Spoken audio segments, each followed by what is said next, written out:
He left the sentence hanging, but I knew what he was getting at. I'm working my way down in the world. My voice didn't sound my own. My throat ached with sobs, with silent screams.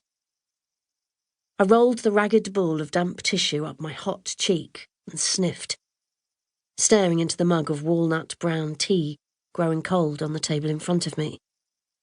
I tried picking it up earlier, but my hands had shaken too much, and I'd been forced to abandon the attempt. Now, Miss Browne, may I call you June? The inspector asked gently. Juno, I corrected him.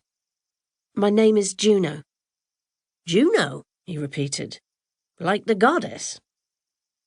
The young detective constable gave the faintest smirk, a tiny tug of her little mouth.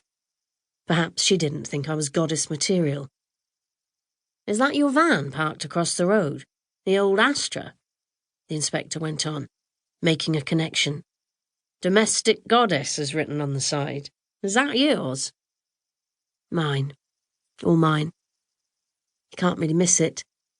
It's a bright, cheery yellow with black writing. Juno Browne, domestic goddess. Housework, gardening, home help, domestic care, house sitting, pet sitting, dog walking. No job too small. The paint job had cost me more than the vehicle.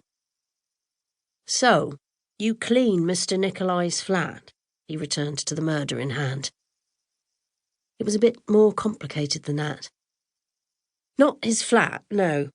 He employed me to help him with his stock, clean up things he might want to sell, take to auction. But recently he decided to reopen the shop. I've been helping him get it ready, redecorating. How long have you been working for him? About 5 months. You got to know him pretty well? I nodded, forced to blow my nose. Yes, I think so. Juno, do you know of any reason why anyone would have wanted to harm Mr. Nikolai? I hesitated for a fraction too long, and he leant forward intently. There were the Russians, I breathed out at last. Russians? He repeated, frowning. I sniffed into the disintegrating tissue and nodded. He cast a brief glance at his companion, and then back at me. What Russians? Chapter 1. It was the day before I met Nick, the day he phoned. It must have been back in May. I'd taken the tribe out in the morning, as usual, and loaded them into the back of the van at the end of our run. They were exhausted after racing around up on wooden scrubs, and there was much heavy panting and scratching going on.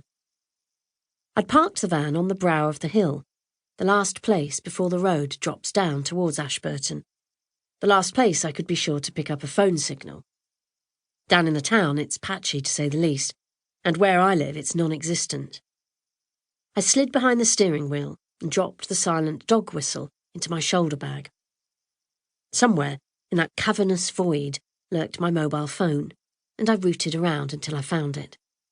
There were no messages. I glanced in the rearview mirror. Behind the wire grille that separated us, Nookie the husky gazed at me with eyes of Arctic blue, before she yawned, turned around a couple of times, and lay down with the others. As I started up the engine, I lingered a moment over the view.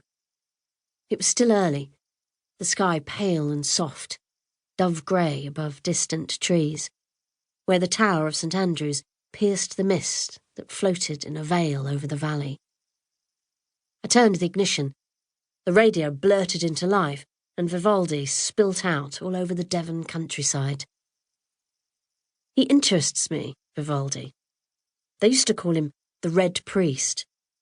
Perhaps other red-haired people just catch my attention. Anyway, all that strident strumming of violins was a bit intense for such an early hour, and I turned the radio off. The old Astra rattled down the hill. We were among fields now. The whistling winds and gorse of the moor were far behind us, tatty sheep and shaggy ponies left nibbling by the roadside. In the wing mirror, the sign